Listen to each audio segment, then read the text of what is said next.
jusqu'en 1995, même un peu plus. Fort-Dauphin a été la première ville de Madagascar, point de vue touristique, avait même dépassé Nosy-Be. Et on disait que c'était la Côte d'Azur de Madagascar. Malheureusement, maintenant, on dit que c'est une ville minière.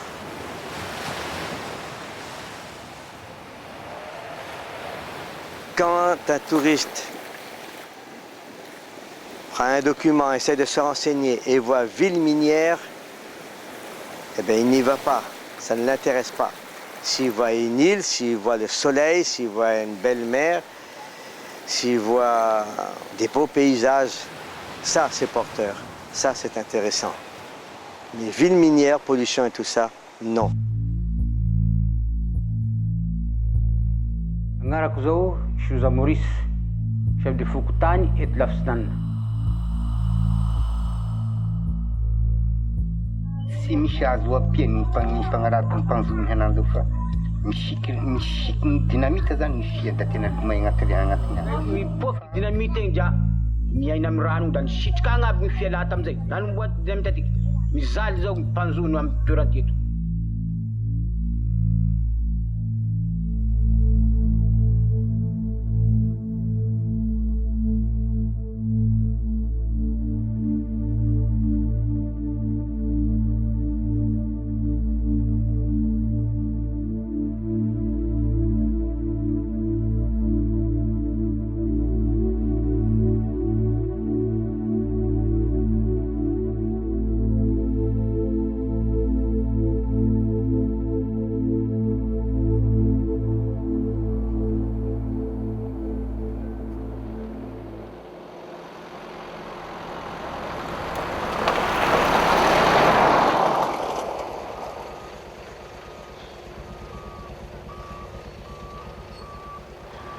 Quand QMM est arrivé, on m'a dit, Monsieur de Holm, ça va détruire tout le pays, ça va faire, etc., etc.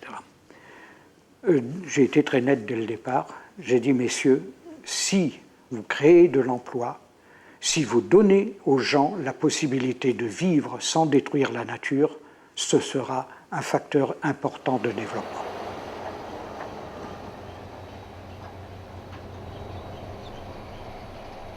Le projet QMM, c'est un projet initié vers l'année 80. Il y avait des opérateurs canadiens qui travaillent dans le secteur minier et qui veulent s'installer à Madagascar pour exploiter l'île Ménite à Fort-Dauphin. Et en 2005, il y avait la signature du début de l'implantation des infrastructures nécessaires à l'exploitation de ces richesses minières, en particulier la construction du port de Wal, qui servira à exporter l'île Ménite vers le Canada, et puis la construction des routes qui mènent du site d'exploitation jusqu'au port.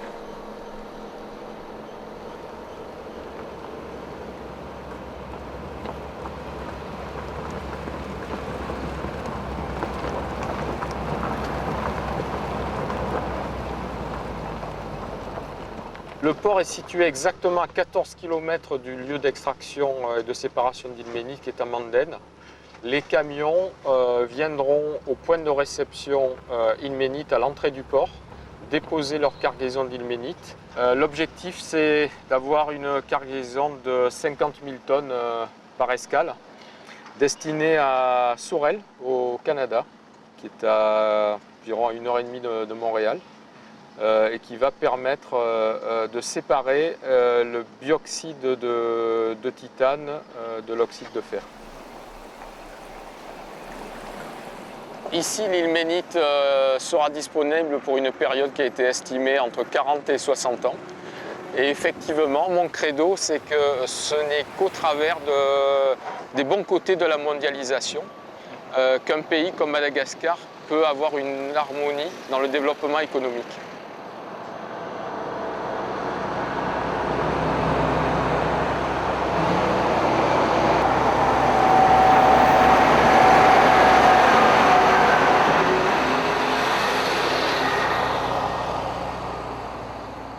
la carrière, le site qui a été identifié comme étant le site favorable pour obtenir les rochers pour faire le brise-lames du port. Donc, il y avait des gens qui étaient trop proches, donc il y avait un périmètre de sécurité. Donc, il y a 70 familles, maisons qui ont été déplacées. En plus, une fois qu'on a transféré les gens, on a construit des nouvelles maisons. Il y a eu des compensations qui ont été payées parce que sur le site de la carrière, il y avait aussi des zones d'agriculture, tout ça. Donc, tout a été compensé. C'est ce qu'on appelle une déclaration d'utilité publique. Donc, ça a été fait pas par QMM, mais par l'État.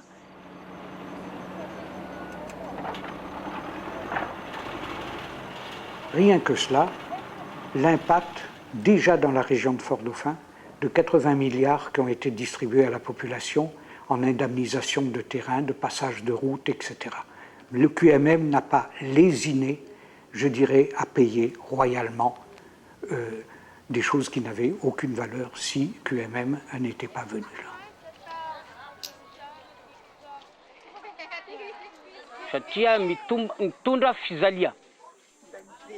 C'est vrai que ça donne des changements au niveau de l'infrastructure, des bases, mais pour les gens, c'est contraire. Niveau des vies baisse beaucoup, c'est-à-dire le prix de nourriture et tout ça, ça augmente. Bon, beaucoup de gens de QMM qui ont beaucoup d'argent, qui peuvent acheter tout cela, mais nous ne pouvons pas. Oui, il y a des retombées. L'inflation était la retombée la plus difficile à supporter pour la majeure partie des gens. Et puis, quand deux mondes comme ça se côtoient, il y a beaucoup d'expatriés qui arrivent d'ailleurs, d'autres pays. Il y a des Philippins, je vois des Sri Lankais, je vois des Canadiens, je vois des Sud-Africains, des Africains, et puis aussi des gens qui viennent d'autres régions de Madagascar en masse. Sur une petite ville comme ça, qui était un petit village endormi de 40 000 habitants, ça a des conséquences sociales forcément néfastes. Il y a un développement de la petite criminalité, beaucoup de jeunes gens et de jeunes femmes qui sont tentés par l'argent facile, donc petit banditisme, prostitution, c'est difficile à éviter. Je pense que le groupe a essayé de l'éviter, mais c'est inévitable, c'est le choc de deux cultures avec les dommages collatéraux que ça peut induire.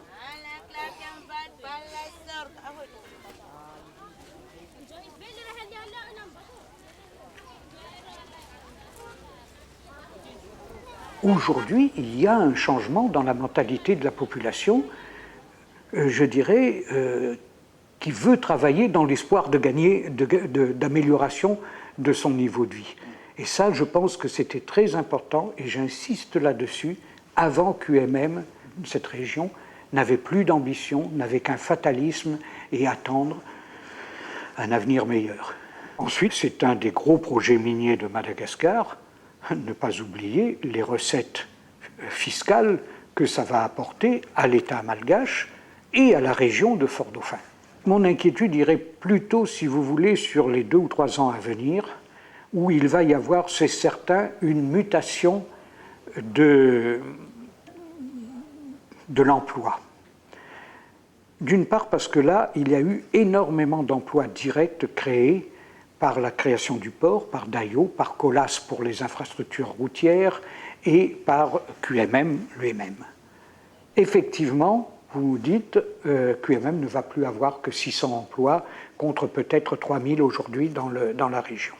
Ça va être, c'est là plus où est mon inquiétude sur cette mutation dans les 2 ans à venir, quand va disparaître cet emploi massif qu'il y a eu. Ces choses-là, on n'en parle pas trop. Alors que qu'est-ce que ça va donner comme effet sur la ville?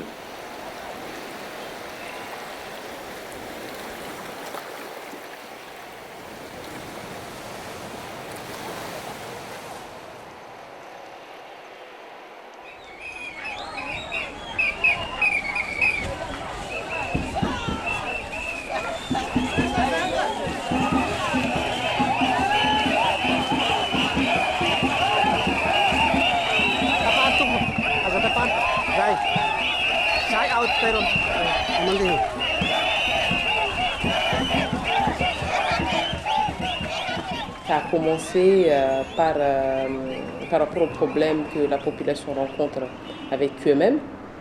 Et puis par la suite, ça s'est développé en fait. Bon, c'est quoi le problème qu'on a rencontré? C'est problème de recrutement, problème de terrain, problème d'installation, problème de destruction de la nature. Enfin, c'est quand même assez vaste.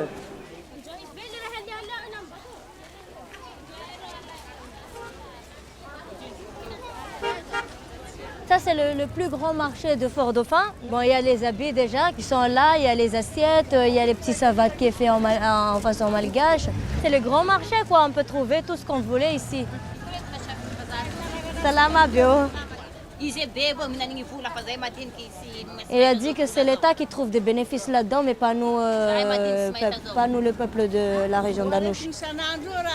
Il a même un enfant qui cherche toujours de travail à la QMM, mais la QMM n'a jamais accepté. Donc la QMM fait toujours venir des gens de Tana pour travailler ici par rapport à leurs enfants ici ou leurs familles qui sont ici. Ce côté, c'est la viande des zébus et l'autre côté, c'est la viande des porcs. Il a dit que c'était mieux avant que maintenant, parce qu'à fin d'après-midi, quand on commence l'après-midi, comme ça, il n'y a presque plus de marchandises, il n'y a presque plus de viande. Et là, c'est déjà le début d'après-midi, regarde les viandes qu'il y a encore. Avant, ils ont dit qu'il y avait des représentants qu'eux-mêmes qui achètent des viandes, mais pas beaucoup. Mais maintenant, ils font venir même la viande de Tana, donc ils n'achètent plus de viande ici. De l'autre côté de là-bas, c'est de poisson de mer. Et les deux côtés ici, c'est d'eau douce. Depuis que la QMM existe à Port-Dauphin, les marchandises ne vont pas très bien. Parce qu'en ce moment, il n'y a plus de touristes. Donc quand il y avait les touristes, que le restaurant marche bien, ils peuvent vendre 6 000 arrières le kilo de crevettes. Et en ce moment, à 3 000, mais il n'y a personne quand même qui l'achète.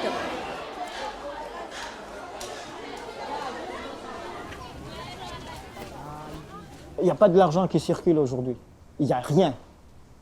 Donc, effectivement, quand il n'y a pas de l'argent, c'est la pauvreté qui s'installe. Non seulement la pauvreté qui engendre les insécurités aujourd'hui, mais d'autres choses. Il y a beaucoup de maladies, les gens meurent de maladies, il n'y a pas de l'argent pour acheter des médicaments, il y a tout. Moi, je remercie Dieu qu'il n'y a pas encore des maladies, des épidémies, je vais dire, des épidémies. Ça, je remercie encore le bon Dieu.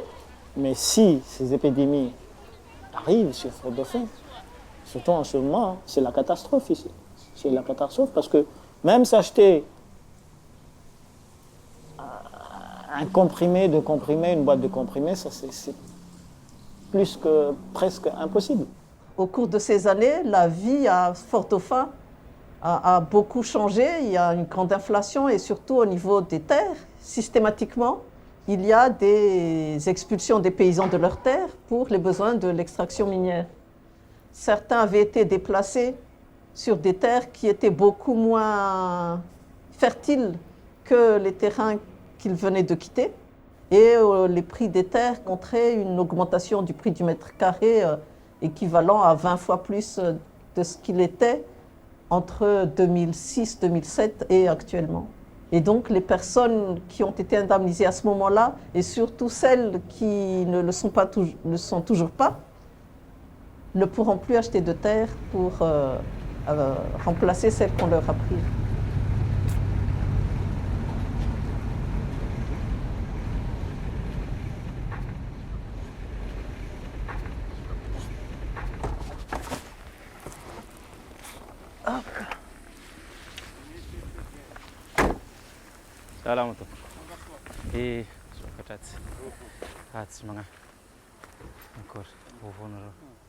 Ce sont les paysans qui vivent ici à Ihouala. Ils sont dans le profond triste. Ils sont tristes de ce qui se passe avec l'arrivée de QMM. À cause ils ont pris toute leur terre ici.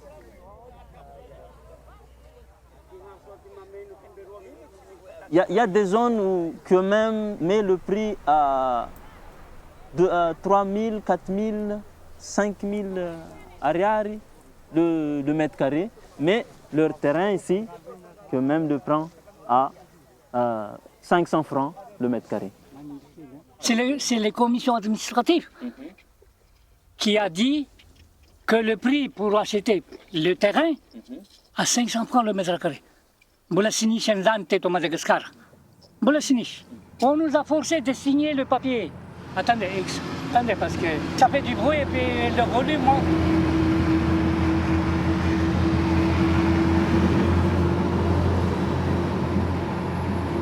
Bon, on continue.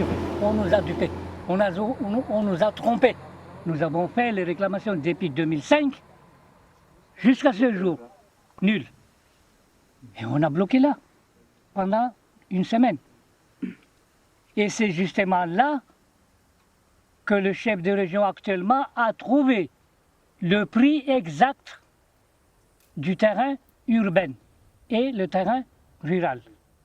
Il nous a dit ça là, sur la route, que vous avez raison et on va régler ça. Bon, enlevez votre barrière, allons-nous travailler sur une table ronde là-bas. On a fait la table ronde. Et jusqu'à ce jour, non. Pas de réponse.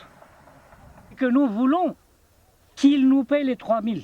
Parce que le 500 francs, on donne ça au QMM, c'est le prix de la route et le prix de port. Mais non pas le prix de ça. Le prix de ça, c'est ça que nous voulons. Parce que nous savons que ce terrain, ça ne reviendra plus à nous. Jamais ça. Parce que l'État, État par État, c'est dur. Parce que c'est la Banque mondiale qui commande. L'État de Madagascar et l'État canadien qui ont acheté ce terrain. Et nous n'avons pas la force de lutter contre cela.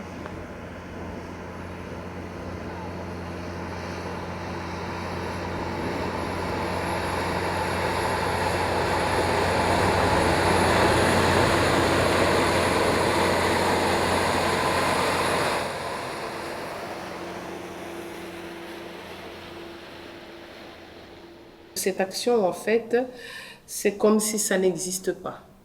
Ils ne disent rien, ils n'ont rien. Ils réclament quelque chose, on ne les écoute pas. Et puis, quand ils manifestent leur mécontentement, eh ben, bombe lacrymogène. Et Fort-Dauphin n'a jamais connu ça. Mais une constatation, c'est que depuis que Rio Tinto est là, on va dire, il n'y a pas la paix entre guillemets. C'est censé ramener développement, c'est censé ramener je ne sais pas quoi. Non. On connaît que des petites guéguerres à gauche, à droite, des trucs de sous, des trucs de terrain, des trucs de ceci, des trucs de cela. Maintenant, nous, on est spécialistes de villes de grève. Il n'y a pas de ville qui grève autant que Fort-Dauphin depuis que Rio Tinto est là. Ça, c'est la phase 3. Parce que c'était pendant la phase de construction qu'ils ont construit le truc. Ce sont des entreprises de l'extérieur, quoi. Là, c'est la phase 3. La plupart, ce sont les gens venant de l'extérieur de Fort-Dauphin qui habitent ici. Ils ont mis carrément des barrières. Double barrière. C'est surveillé 24 heures sur 24. 24 heures sur 24. C'est surveillé. Ils peuvent ne pas sortir d'ici, mais ici, ils ont tout. Ils n'ont pas besoin de Fort-Dauphin là-bas. Là. Les gens s'attendaient à ce que, quand ils arrivent ici, ils vont participer à l'économie locale. Ils s'attendaient à ce qu'ils viennent, ça sort. Ça consomme pour le restaurant, pour le marché, ça se mélange avec les gens. Je ne sais pas, moi, quand on va dans un pays, on essaie de s'intégrer. Eux, ils sont arrivés, ils ont fait leur espèce de cité. Ils se sont isolés là-bas. Quand ils achètent, c'est Atana, parce qu'ils ont leur propre restaurant. Ils n'achètent pas de la viande parce qu'ils travaillent avec Sodexo, donc ils n'achètent pas de la viande ici parce que bon, la viande ici apparemment ça ne suit pas les normes et qu'eux ils risquent de... Hein, c'est un danger de mort pour eux. Donc on les a complètement laissés de côté, on les a ignorés. On leur a pris leur terre et eux, main vide.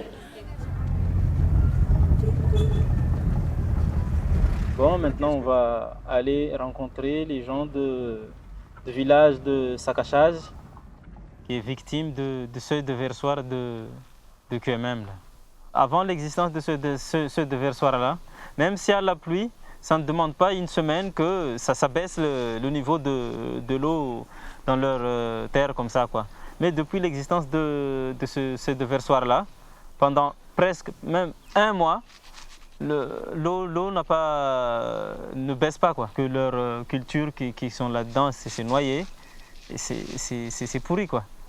Que même, ils supposent que tant qu'il n'y a pas expertise, que c'est touché exactement par ce déversoir-là, ces parties-là, ils ne veulent pas rembourser ils ne veulent pas payer compensation ou rembourser le prix du terrain, quoi. Quand eux-mêmes n'a pas accepté de payer les compensations des autres, ils ont manifesté, ils font la grève des 4 chemins là.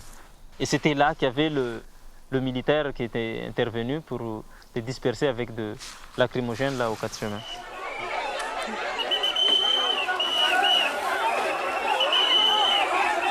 Regardez.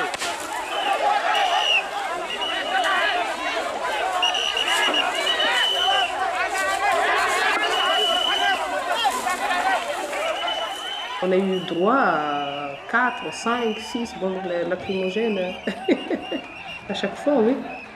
Le chef district arrive avec des délégations de QMM, et puis ils arrivent et puis ils parlent avec les gens, on vous demande de partir. Vous pouvez faire grève, c'est pas interdit de faire grève, vous pouvez le faire, mais vous pouvez aller sur la route là-bas sans couper à la circulation. Vous pouvez, mais là, bloquer leur travail, c'est interdit par la loi et vous ne vous rendez pas compte, mais c'est des milliards qu'ils perdent. Donc nous, on est là aussi pour protéger leur investissement. Donc s'il vous plaît, sortez. Ça c'était au début, hein. Partez plutôt. Eh bien, dis non, on ne part pas parce qu'il faut qu'on en discute, il y a ça. Et puis quand on trouvera la solution, on partira. Et bien là, écoutez, c'est à vos risques et périls. Alors ils font des demi-tours et ils partent. Ils remontent un peu plus haut et puis après, hop, c'est les militaires qui arrivent avec leurs troupes là et puis bon, ils envoient leurs bombes. Au début, on avait un petit peu mal à la gorge, ça fait toujours mal à la gorge, ça pique les yeux. Et puis après, au début, grosse panique, puis on revient.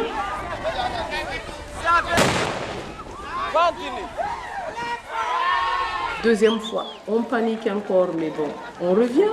Après, on a l'habitude. Hein. Et puis la dernière fois, il n'y avait même plus ni de sommation, ni quoi que ce soit. C'est partez.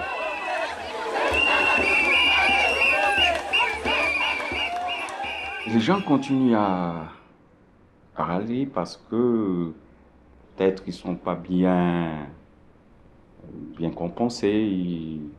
On en donne et puis après, c'est pas suffisant. Et finalement, ceux qui ont déjà eu peuvent encore réclamer parce que non, sinon on reprend notre terre.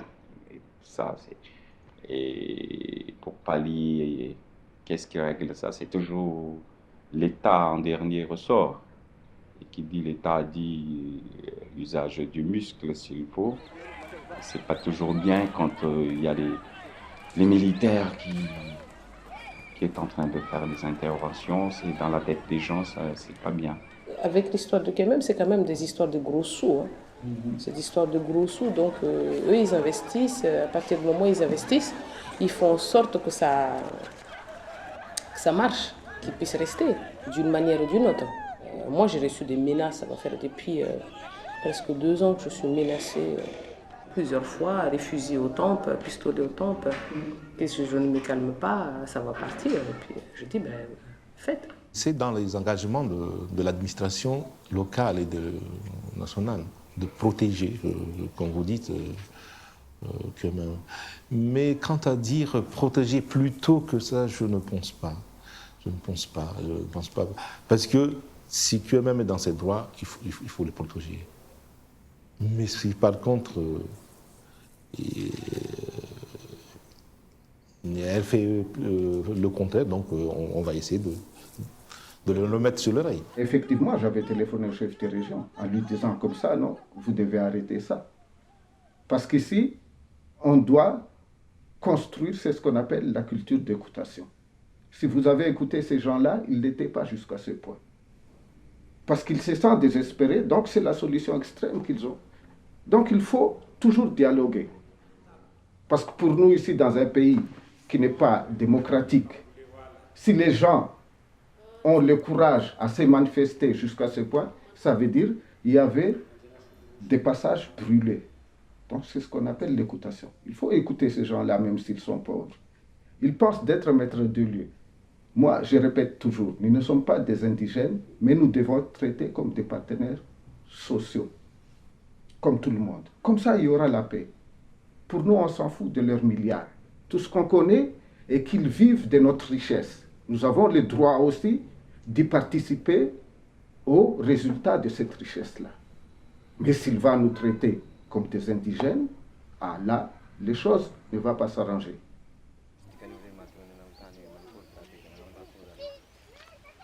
On est à Mandjoumroums. Parmi le carreau minier de QMM, il y a presque 6000 hectares, y compris leur village là. Mais QMM n'achète pas directement les terres, mais il fait de bail emphytéotique avec l'État. Et c'est avec l'État le problème. L'État dit que tout ça appartenant à l'État. Et eux disent, qu'est-ce que c'est que l'État? C'est nous, la population. Et nous sommes là, nous aussi, on fait partie de l'État et on est là, on est sur notre territoire ici, quoi. Et ils ont vu les gens qui mettaient les bornes, même s'ils n'étaient pas d'accord avec ce bornage-là. Ces bornes, vraiment, ça représente la limite de la mine. Pour eux, c'est pour les dominer moralement, pour qu'ils ne se révoltent plus.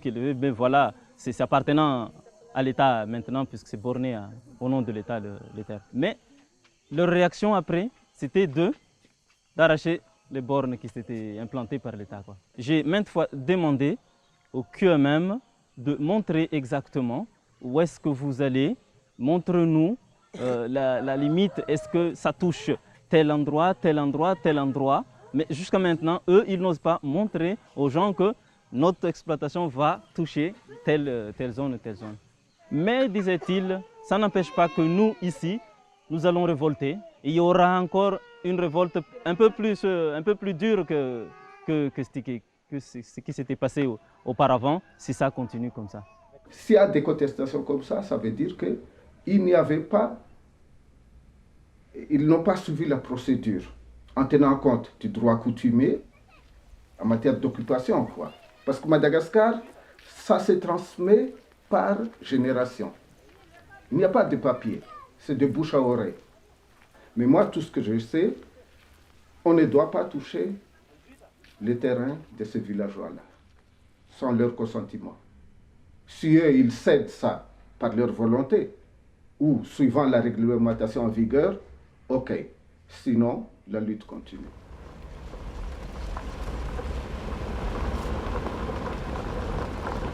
Là, on vient de traverser un Pachnampois. Ici, normalement, quand ils ont commencé l'exploitation, qu'ils ont pris les terrains, il y avait des cimetières de l'autre côté où là, ils exploitent actuellement. Donc, ça a été transféré. Et l'année dernière, la forêt malgache, responsable forêt malgache avec domaine, tout ça, est arrivé pour demander aux gens, en fait, c'était pour dire qu'ils récupèrent les terrains et que les villageois seraient encore obligés de redéplacer, on ne sait où, les cimetières.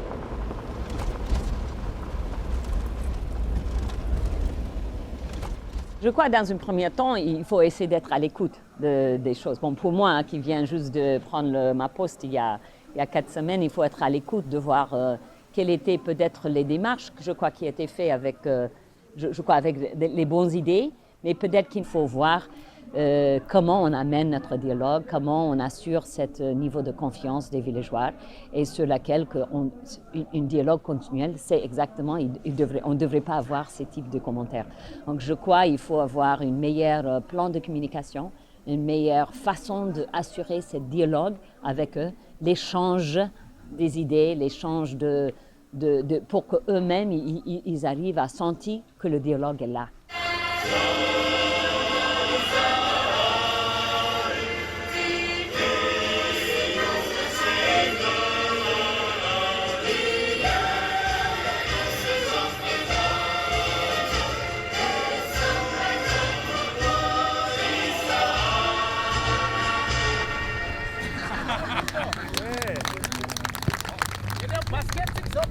Ils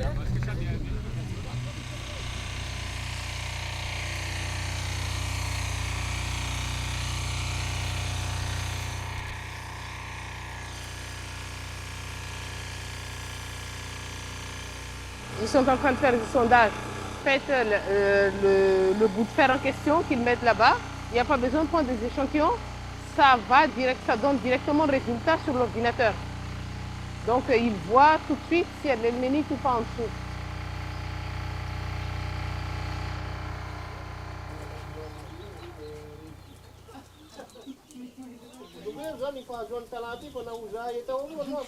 Ah.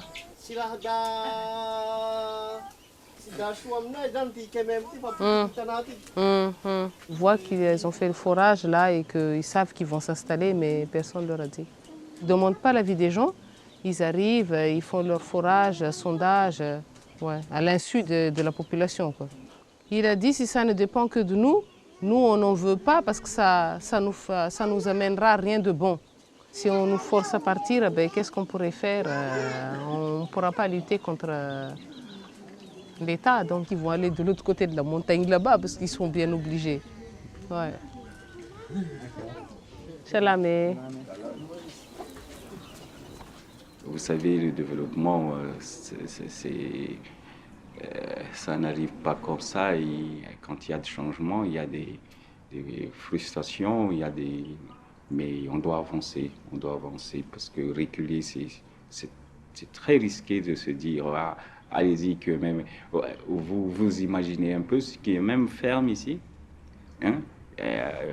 On dit qu'il n'y a pas beaucoup de gens qui bénéficient de l'effet induit de QMM, mais si. Il y a des gens qui travaillent là-bas, mais il y a aussi les gens qui sont ici en ce moment, si ce n'est pas des opérateurs qui louent des voitures, c'est d'une façon ou d'une autre. C'est la seule société privée qui marche. Et vous allez fermer, soi-disant que c'est l'environnement, c'est machin. Oui, j'aime bien l'environnement, mais on ne peut pas manger l'environnement. Et pour se développer, au début, la Terre, c'était plein de forêts, plein de la nature. Hein. Mais il faut, à un moment donné, couper pour mettre un gratte-ciel, pour mettre Tour Eiffel, pour mettre... Et bon, quand vous voulez mettre des TGV en France en ce moment, ça pose toujours problème. Ah, non, mais ici, c'est pas possible, il va y avoir des bruits et tout ça. On ne peut pas avoir de l'omelette sans passer les œufs. Dans le cadre de la première mission de l'ONE, nous faisons ce qu'on appelle l'évaluation environnementale sur tous les projets qui sont implantés dans des zones qu'on appelle sensibles. Et le projet QMM, nous savons tous que c'est dans des forêts littorales du sud, c'est dans les plages, les marécages. En fait, la conclusion la plus frappante, c'est l'impact sur le système lagunaire, si vous avez été là-bas. Parce qu'il y a la mise en place du seuil déversoir, donc ça c'est un impact irréversible.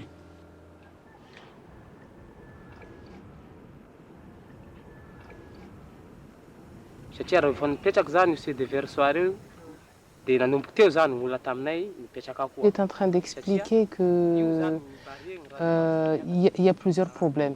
Parce qu'il a dit que le seuil déversoir, il y a l'eau salée qui ne peut plus remonter et l'eau douce qui ne peut plus descendre. Donc ils n'ont plus de véritable eau douce depuis qu'ils ont tout bloqué. Deuxième problème, c'est que depuis qu'il y a le seuil déversoir là-bas, avant, normalement, les poissons, ça se mélangeait.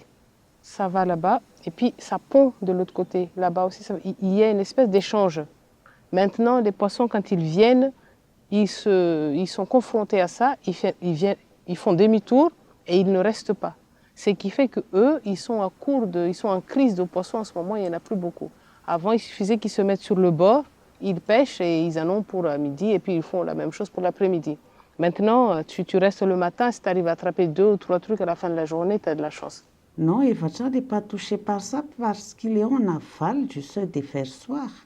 Evacha n'est pas du tout touché par cet impact. Les poissons, ils peuvent passer jusqu'au seuil des fersoirs, mais pas comme on a pensé avant, que tous les poissons peuvent passer. Quand ils sont venus, ils ont demandé l'avis des villageois, ils ont montré des dessins. Ils ont expliqué, on va faire un barrage ici, bon, il y a du poisson là, ils vont passer, ça va circuler comme avant.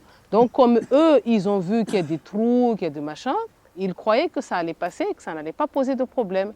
Qu'en fait, la conséquence, ils ne savaient pas, on ne leur a pas dit la vérité. Apparemment, comme ça paraît terrible, vraiment, un changement irréversible. Mais ce système lacunaire, il y en a 7. Système lacunaire, pareil. D'ici à Sainte-Luce seulement, il y en a 7. Donc, si un système lacunaire comme ça a été touché par un impact irréversible, il reste les 6 autres systèmes qui conservent leur intégrité. Donc, pour la globalité du territoire, ce n'est pas vraiment un impact qui est, je dirais, l'impact cumulatif et résiduel, en fait, c'est pas grave.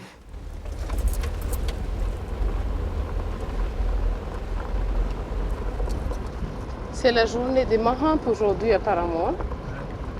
Ils sont tous décidés. Oui, parce qu'il a fait beau là. Elles ont toutes décidé d'aller chercher le Mahamp aujourd'hui. Ces Mahampes-là, ils l'utilisent pour faire des nattes, des trucs comme ça là, pour la maison et beaucoup d'autres on l'utilise depuis leurs ancêtres. Quand la pluie est là ou la saison n'est pas bonne pour la pêche, là, leur femme, c'est ça le source de revenus de leur femme, quoi. Et c'est avec ça qu'ils gagnent leur vie. Mais maintenant, disaient-ils, eux, quand ils prennent le truc là, c'est comme qu'ils volent. Parce que le seul endroit maintenant qui existe, c'est tout près de Mandena, quoi. Dans la périphérie où eux, ils ont dit que c'est air protégé, des trucs comme ça. Alors les gens, ils viennent là-bas et ils volent.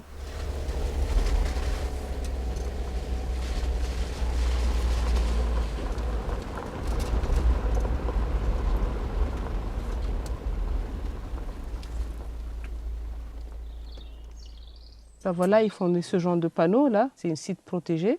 Ils ont des polices de forêt et tout, hein, qui surveillent les gens pour qu'ils ne coupent pas, pour qu'ils... Donc ça fait vachement sérieux. Ça fait même peur, les gens ont peur parce qu'eux-mêmes ne veulent pas qu'on coupe. En fait, ils prennent une portion de terre pour soi-disant protéger et puis derrière, ils vont exploiter et puis ils vont détruire tout. C'est pas logique qu'ils sont soi-disant à cheval sur la protection de la nature, hein, et à côté ils détruisent à outrance, quoi. Il y a toujours un effort vraiment important qui est fait au niveau de la communication pour faire en sorte de préserver l'image de l'entreprise et essayer de faire passer le message qu'elle est bienveillante et qu'elle fait attention aux besoins des communautés locales, mais aussi à la protection de l'environnement, et que même si elle opère sur un site, dans le cas de Madagascar, qui est très très précieux de par voilà, sa richesse en termes de biodiversité, espèces animales, végétales, etc., comment elle y fera attention et donc elle le préservera. Ce qui, nous, aux Amis de la Terre, nous semble quelque chose assez peu probable. On a voilà, du mal à voir comment des projets puissent se faire, disons, proprement, mais il y a un gros effort de communication qui est fait là-dessus. Voilà, donc après cette petite dune là, dans moins d'une minute, on rentre sur Sainte-Luce. Et Sainte-Luce est divisée en 3 endroits en fait, 3 villages. Voilà, là on est à Sainte-Luce. Mais tout ça c'est des villages de pêcheurs, hein. C'est les gens qui vivent là, ce sont tous des pêcheurs.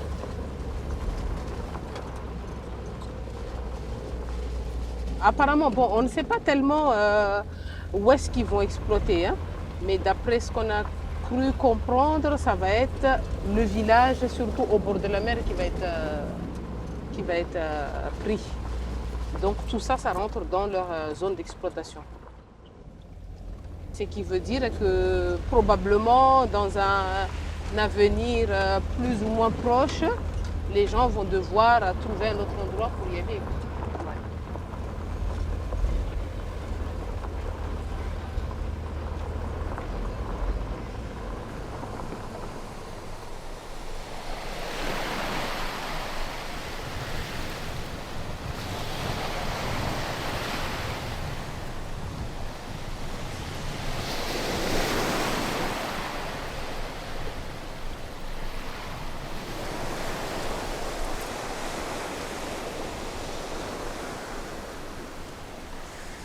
Ils n'acceptent pas en fait qu'ils viennent ici parce que ça a beaucoup de conséquences sur leur vie et sur l'environnement. Plusieurs reprises, ils ont montré qu'ils ne sont pas d'accord et on leur a dit que QMM, c'est l'État. Donc pour eux, en fait, il y a un retour en arrière comme si c'était à l'époque de la colonisation où on ne leur a pas demandé leur avis, où ils se sont assis sur ce qu'ils pensent, quoi. Et c'est ce que QMM est en train de faire en ce moment. Apparemment, on va les enlever de là. Donc pour eux, ça veut dire qu'il faut qu'ils quittent tout ce qu'ils avaient, que ce soit travailler la terre, faire les nattes comme on l'avait dit, la pêche. Ils disent que la forêt avec le bois, c'est avec ça qu'ils ont toujours vécu depuis toujours. Mais qu'ils ne sont pas encore installés et ils exigent déjà ça, qu'ils ne peuvent plus toucher à ces choses-là maintenant.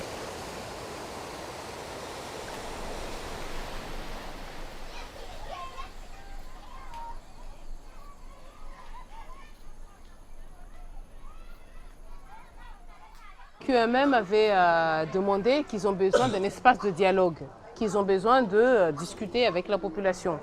Et donc lui, il avait répondu qu'on connaît la discussion avec vous.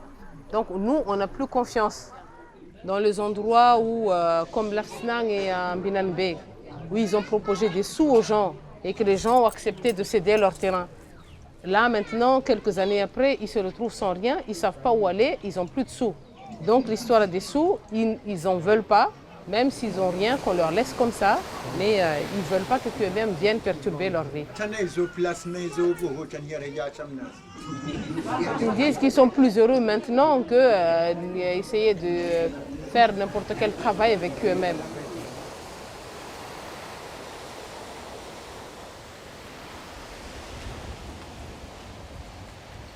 Il y avait le CADA qui était censé qu'il puisse s'exprimer. Ils n'ont pas pu s'exprimer. Ils ont demandé à la région, le chef de région de venir. Il n'a jamais voulu venir. Ils ont demandé à Nifanz de venir. Il n'a jamais voulu venir. Le petit peuple, en fait, pour tous ces gens-là, ils n'ont jamais eu de droit, quoi. Donc c'est ce qu'ils sont en train de faire par rapport à eux. Mais tout ce qu'ils savent, c'est que, quoi qu'il se passe, eux, ils ne vont pas accepter qu'ils viennent exploiter ici et qu'ils vont tenir jusqu'au bout, ils vont faire tenir tête jusqu'au bout, quoi. À Sainte-Luce, il n'y a qu'une seule entrée, hein, là où on est passé. Donc il a dit, là, ils vont mettre un barrage, donc tout ce qui est QMM ne passe pas dans le village. Voilà. Donc il dit, nous, on n'a pas d'autre moyen, c'est que de les empêcher de venir. C'est vraiment bizarre que actuellement, ils sont sur le site le plus important. Qu'est-ce que ça leur coûte de rajouter dans le même bassin une deuxième drague, une troisième drague s'il le faut, ou même mettre une drague beaucoup plus puissante? Ils pourraient doubler, tripler et gagner donc beaucoup plus d'argent parce que tout le personnel se serait limité. C'est au même endroit, la même usine. Tandis que là, ils vont démarrer des deux côtés, des autres côtés, ils vont augmenter le transport, ils vont faire les routes, ils vont bientôt investir pour mettre une même drague, la même quantité là-bas. Pourquoi pas terminer ce qui est d'abord là, ici? Et donc il y a une autre raison cachée derrière.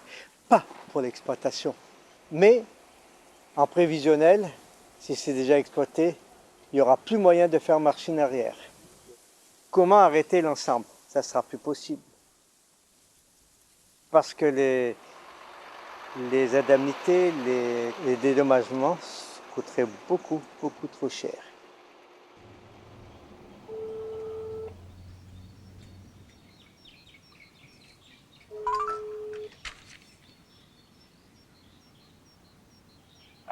Oui, monsieur Willy? Oui, bonjour, c'est Monsieur Pernel, le journaliste de La Réunion. Ah oui, ok, bonjour. Bonjour. J'ai parlé avec Daniel, Monsieur Daniel, le directeur général de la communication. Il a dit que ce serait mieux si vous envoyez une lettre de demande de rencontre avec le PDG de QMM. Une lettre. Voilà. Par la poste, vous voulez dire. Vous m'aviez dit que lui serait disponible dans les jours qui viennent, là, qu'il pourrait nous refixer un rendez-vous. Non, non, j'ai dit que cette semaine, il est très occupé. Moi, monsieur, je ne suis pas pour rien, c'est les messages. Je me suis référé à mon supérieur, c'est les messages qu'ils ont dit, avec les échanges qu'on a eus et tout ça. Alors, il a dit, donc, ce serait mieux pour eux d'envoyer une lettre. Une lettre. Répondre. Moi, je suis un simple exécutant, c'est les messages que j'ai, donc à vous de voir. Parce Oui, que mais... vous êtes prêt à prolonger votre séjour, donc il a suggéré d'envoyer une lettre pour... D'accord. Je comprends que vous soyez seulement le relais de ce qu'ils vous disent, mais à ce moment-là, je vous utilise comme relais. Dites-leur que nous, le sentiment qu'on a, et c'est ce qu'on dira dans notre reportage, c'est que la direction de QMM ne veut pas nous rencontrer et fuit certaines questions. Donc passez ce message. Nous, on fait notre possible pour qu'on ait l'avis de tout le monde, notamment des responsables de QMM. Ils nous demandent d'envoyer un courrier. À chaque fois, on nous repousse et la vérité, c'est qu'on ne veut pas nous recevoir. On fait tout pour qu'on ne puisse pas avoir cet entretien avec la direction. Oui, ça a été toujours comme ça. Même moi, député, je demande à ces gens-là. Ouais. Ils se croient maîtres de lieu. Ce sont des gens, malheureusement, ce sont des financements qui viennent d'un pays démocratique. Mais eux, ils se croient vraiment, pour moi, c'est de l'arrogance. Hein. Par exemple, le port de Tolangar. Moi, je suis député de Fort-Dauphin, Tolangar. Pour moi, ce port-là, c'est comme à Montréal, mais pas à Fort-Dauphin. Parce que je n'ai jamais eu l'occasion de pouvoir visiter ça. Une fois même, j'étais parti là-bas, en tant que député, quand même. Je ne vais pas demander une autorisation chez moi pour circuler dans ma circonscription en tant que VIP et en tant que député. Non, on m'avait empêché. Et ce port-là, je n'ai jamais vu de mes propres yeux. Pour moi, c'est comme un port à Montréal. Tout ce que je sais, c'est que moi, j'ai demandé quelque chose au port de Wall. Tous les opérateurs ont accepté de faire des payages maritimes, comme on dit, par rapport aux conteneurs qui entrent. Il devrait quand même quelque chose qui doit rentrer pour la commune de Fort-Dauphin. Rio Tinto a refusé. Pourquoi? Parce que dans le texte de la Convention d'établissement, il n'est pas écrit qu'il paye tout ça. J'ai vu quand même la convention, c'était très déséquilibré, hein, comme convention d'établissement. Tout était à leur avantage. Donc ça a été blindé. Du moment qu'on commencera à toucher ça, c'est Madagascar qui doit payer beaucoup. Tandis que si eux, ils font ce qu'ils veulent, ils ne doivent rien à Madagascar. Et moi, c'est ce qui m'étonne dans ce genre de convention d'établissement. Un citoyen, il paye plus des impôts et taxes que ce grand capitaliste qui s'appelle QMM. Les entreprises multinationales ont acquis une telle taille, un tel poids financier qu'elles parviennent à mettre les pays tout simplement en compétition. Donc elles font jouer les différentes législations fiscales, mais aussi sur le droit du travail, l'environnement, etc. Et donc dans ce bras de fer perdu d'avance entre les pays et les entreprises, déjà les gros pays, les pays riches ont du mal à négocier des choses pour eux-mêmes, mais alors les pays du Sud, ils sont absolument toujours perdants et le plus souvent, ils se voient dans une situation où ils livrent complètement leurs ressources naturelles et tout ce qu'ils ont à offrir aux entreprises en contrepartie de pas grand-chose et finalement ils se font voler leurs recettes domestiques, leurs recettes fiscales avec des investissements qui sont loués comme la solution ultime pour favoriser la croissance, le secteur public et in fine le développement. En réalité, ce sont des investissements qui viennent pomper les ressources naturelles et qui laissent très peu de retombées économiques pour les pays dans lesquels ils ont lieu. Effectivement, c'est ce que vous avez dit là est plutôt vrai. 2% des valeurs d'exportation, 2%. 0,6 c'est la redevance et ça va à l'État malgache. 1,4 donc pour la région et les communes concernées. En tout cas, depuis octobre 2009 jusqu'à ce jour, la région n'a touché que 1,2 milliard et quelques, et je crois, j'ai le papier avec moi, 1,2 milliard et quelques arrières. Mais c'est presque rien. Que peut faire une région comme la nôtre avec ça? Une région pareille, ça tourne autour de 35 à 40 millions, et encore en serrant bien les ceintures, d'arrière par mois. Ce que nous donne QMM, ça tourne à peu près autour de, actuellement seulement, hein, autour de 30-35 millions également par mois. Voilà. Et c'est peut-être la faute à l'État malgache qui a accepté de ne taxer que 2% des valeurs. Voilà. Évidemment, une multinationale, elle a des moyens de pression colossaux sur un gouvernement qui est par ailleurs fragile, un État qui est inexistant. Donc, il faut vraiment des dirigeants courageux, d'une haute stature morale, pour résister à la tentation de quelques plats de lentilles qu'on vous donne sur le champ, en échange de l'abandon du bradage de la richesse nationale. De toute façon, l'île Ménite, là, cette orna que nous avons, si elle reste là, ben, ce ne sera pas une richesse.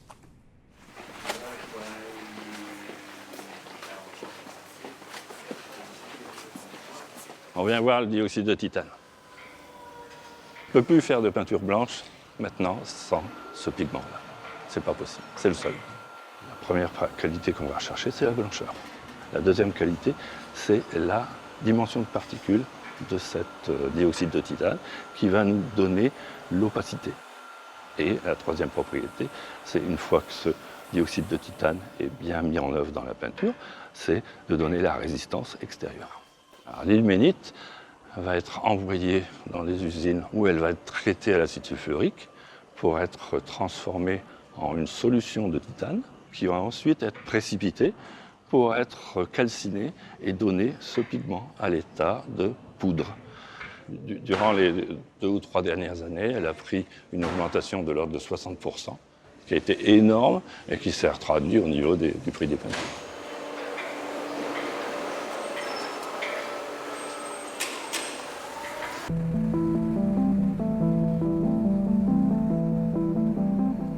Alors là, on va dans un magasin de bricolage. On va aller acheter de la peinture blanche.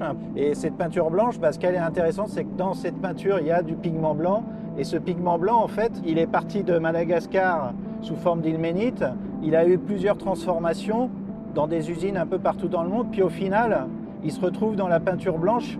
Et le consommateur, quand il achète ce pot, en fait, on ne se rend pas compte, on n'a aucun élément qui nous dit, quand moi j'achète mon pot de peinture, combien revient au malgache, en fait. Alors, on va un peu décrire les différentes étapes et surtout comment le chiffre d'affaires réalisé à partir de cette ilménite malgache jusqu'au pot de peinture que le consommateur achète, comment ce chiffre d'affaires il se répartit et en fait, où va le chiffre d'affaires. Alors en fait, la première étape, c'est on extrait l'ilménite à Madagascar, à Fort-Dauphin. Et QMM extrait 750 000 tonnes d'ilménite par année. Une tonne d'ilménite, il le vend 100 € à Rio Tinto Canada. Donc il fait par année un chiffre d'affaires de 75 millions d'euros. Et il reverse, dans une estimation très large, pour environ 5 millions d'euros de taxes aux Malgaches. Ça représente 7% du chiffre d'affaires de QMM. Ensuite, cette ilménite, elle arrive donc au Canada, dans une usine qui s'appelle Sorel, qui appartient à Rio Tinto. Et ces 750 000 tonnes d'ilménite sont transformées en 450 000 tonnes de scories de titane. Ces scories de titane sont revendues 1 000 € la tonne à des usines de transformation en dioxyde de titane. Ça produit donc un chiffre d'affaires de 450 millions d'euros. Les fameux 5 millions d'euros de taxes qui ont été versés à Madagascar ne représentent plus déjà que 2,5% du chiffre d'affaires. Alors ensuite, ces entreprises de transformation, elles transforment le pigment blanc et elles vont en produire pour 400 000 tonnes de pigment blanc. Ce pigment blanc, elles le vendent pour 3 000 € environ à des entreprises de fabrication de peinture, ce qui génère un chiffre d'affaires de 1,2 milliard d'euros par an. Si on ramène toujours nos 5 millions de taxes qui sont restées à Madagascar, on n'a plus que 0,4% de la valeur du chiffre d'affaires.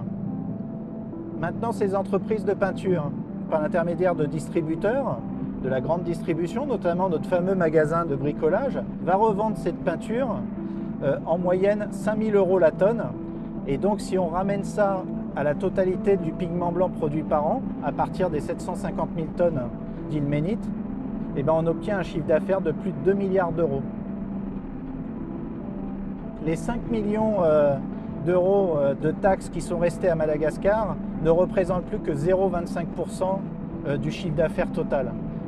Donc on se rend compte que 99,75% du chiffre d'affaires va irriguer les économies occidentales. Alors Rio Tinto fait partie de ceux qui récupèrent une partie de ce chiffre d'affaires assez important. Les usines de transformation aussi en pigment blanc, les distributeurs, les transports, etc. Finalement, le bénéfice qui revient à Madagascar est infime. S'il y a un tel déséquilibre dans les profits prévus pour l'État malgache et les populations malgaches d'un côté et les investisseurs de l'autre, nous avons eu l'occasion de comparer avec ceux d'autres pays qui sont dans la même situation que Madagascar, où nous avons vu qu'au lieu de 2% comme nous, les redevances pouvaient aller jusqu'à 11% ou 12%. Cette logique de pillage, c'est quelque chose qui apparaît assez clairement à Madagascar. Et on retrouve aussi d'autres acteurs plus récents qui interviennent aussi. C'est le cas par exemple de la Banque européenne d'investissement, qui est une banque publique, Banque européenne publique, et qui de début avait pour mandat de financer des projets européens et qui au final se retrouve dans beaucoup de cas à financer des projets miniers énormes, des projets aussi de grands barrages qui ont des conséquences socio-environnementales catastrophiques. Et donc c'est l'argent des citoyens européens, des États membres qui se retrouvent réinjectés dans des projets qui portent atteinte au mode de vie, aux moyens de subsistance de populations très éloignées de nous. Là où j'ai le plus rencontré l'entreprise Rio Tinto, c'est dans les couloirs de l'Union européenne et de l'OCDE, où ils sont très présents, très actifs. Ils ont des équipes entières qui suivent tous les processus politiques, notamment sur des nouvelles règles de transparence dans le secteur extractif. Et l'entreprise Rio Tinto fait partie de celles qui est parmi les plus mobilisées contre l'avènement de ces nouvelles règles, et donc essaye de trouver des brèches, des exemptions et de négocier tout ce qui est possible pour que ces règles aient le moins d'effets possible, en arguant du coût pour les entreprises de devoir rendre publiques ces informations.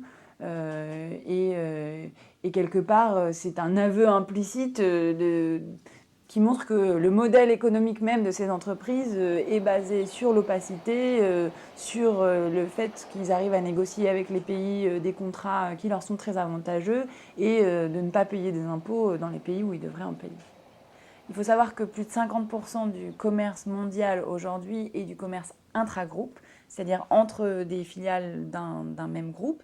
Et donc, ça donne énormément d'opportunités pour jouer sur les prix et finalement déclarer une partie des richesses qu'on produit, pas dans le lieu réel de production, là où sont les usines et les vrais salariés, les activités opérationnelles, mais les déclarer dans des territoires à la fiscalité avantageuse. Et comment on le fait ? C'est qu'avant, là où on avait une seule entreprise qui gérait tout, de l'approvisionnement à la production, à la commercialisation, à la distribution, l'entreprise multinationale, elle a divisé ses activités, elle a créé plusieurs centaines d'entreprises qui sont chacune spécialisées dans une petite opération, et elle a localisé avantageusement chacune de ces opérations dans les pays qui offre à chaque fois la législation la plus avantageuse pour chaque étape.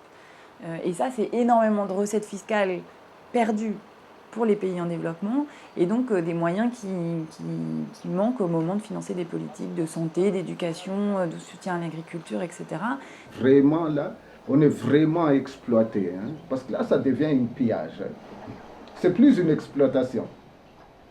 Donc, s'il y aura cette forme de pillage-là, bien entendu, on peut remettre à cause cette convention-là avec des arguments forts. Et nous n'avons pas la capacité et l'habitude d'accueillir ce genre d'investissement. Donc là, il exploite un peu cette faille-là. Et moi, lorsque la République sera rétablie comme il faut, nous devons maintenant mettre structure, c'est ce qu'on appelle pour les grands investissements, en partenariat avec des gens compétents à la matière. Et c'est ça qui manque sur Madagascar. Donc quand les chats n'est pas là, les souris dansent.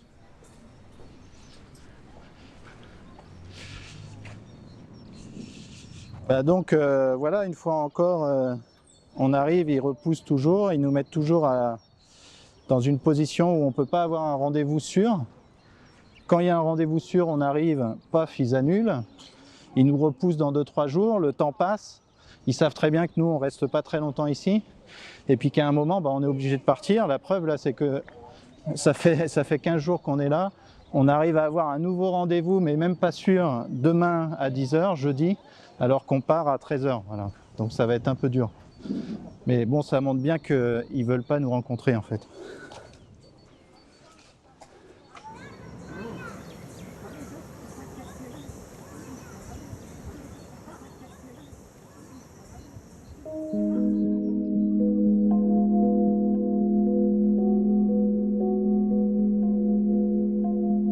Pour moi, je suis optimiste sur ça.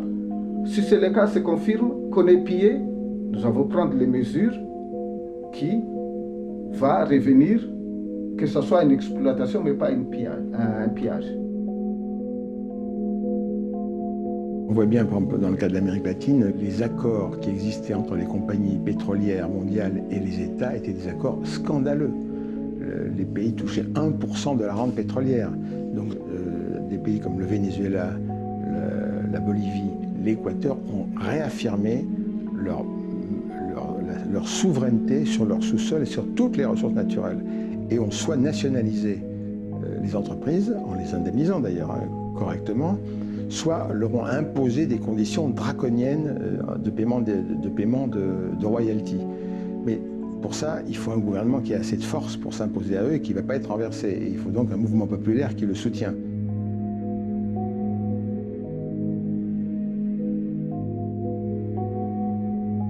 Le premier travail, c'est j'emploie un mot un peu d'origine espagnole, c'est la conscientisation, c'est faire comprendre comment ça marche, ce système, et provoquer la réaction, et peut-être même la rébellion. C'est pas par la lutte armée qu'on va régler ces problèmes, c'est évident. C'est par l'entraînement des gens, mais un gouvernement qui n'a pas de base populaire, il est incapable de résister à qui que ce soit.